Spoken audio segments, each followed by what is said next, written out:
खान खुश आ दे हाल कीअं आयो आहे? कारतूस सिंधी मुझे चाचे जी त ख़बर पई हूंदई। हा तुंहिंजे चाचे जी त ख़बर पई, पर तुंहिंजो चाचो मरी कीअं वियो? चाचो त चोरी कंदे मरी पियो। अच्छा, चोरी कंदे मरी पियो आहे? नेठि क़ौमी जहिड़ो आहे, क़ौम ई साथ ॾींदी, ॿियो केरु ॾींदो? क़ौमियत भाऊ इन लाइ थोरा ई यादि। असां सभु क़ौम जी ख़ातिर निकिता आहियूं।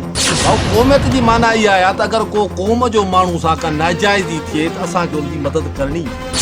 बाक़ी हिकिड़ो क़ौम जो माण्हू कंहिंजी चोरी करे, कंहिंजो धाड़ो हणे, कंहिंजो फुर करे, कंहिंजे घर में घिरे, उनजे बचनि माउनि भेणनि जे विचों वञी चोरियूं करे ऐं उन में अचे ऐं तव्हां चओ त क़ौमी जहिड़ो आहे, इन में यार कारतूस सिंधीअ में का बि उमेद न रखो त मां इन में साथ ॾींदुमि। तू सिंधी क़ौमियत जो मसालो आहे, कुझु सोच कर। असां सभु गॾिजी तोॾे आया आहियूं मदद लाइ। नाजाइज़ी बि तूं जे चाचे अॻियनि सां कई आहे ऐं तूं वरी इन ॻाल्हि ते बीठो आहे त हाणे क़ौमियत गॾाए वरी उन्हनि सां पलांद कया। कारतूस सिंधी इन ख़्याल जो न आहे भाउ।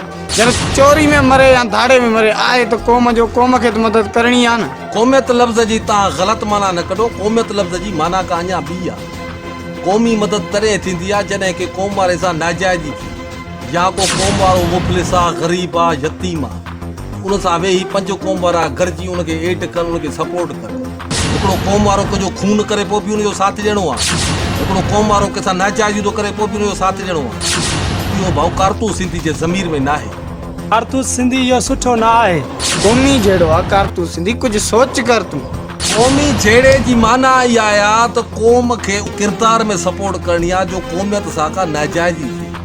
बाक़ी क़ौम जो माण्हू अगरि के ॿी क़ौम सां नाजाइज़ी थो करे त इहा क़ौमियत न आहे। तोखे पंहिंजी क़ौम ते गैरत नथी अचे? तव्हां मूंखे ॿुधायो त तुंहिंजो चाचो को भलो हो छा? कारतूस सिंधी इहा तुंहिंजा लफ़्ज़ ॿुधी असांखे ॾाढी तकलीफ़ अची वई। कारतूस सिंधी सोच कर, पछताईंदे। पहिरीं ऐं आख़िरी सलाह तव्हां लाइ इहा आहे, मूं में का उमेद न कयो ऐं बाइज़त तो उथो। मुंहिंजो अखियूं तव्हांखे न ॾिसनि। तो अॼु असांखे उथारे तो साबित कयो आहे त तोखे क़ौम सां काई मोहबत न आहे।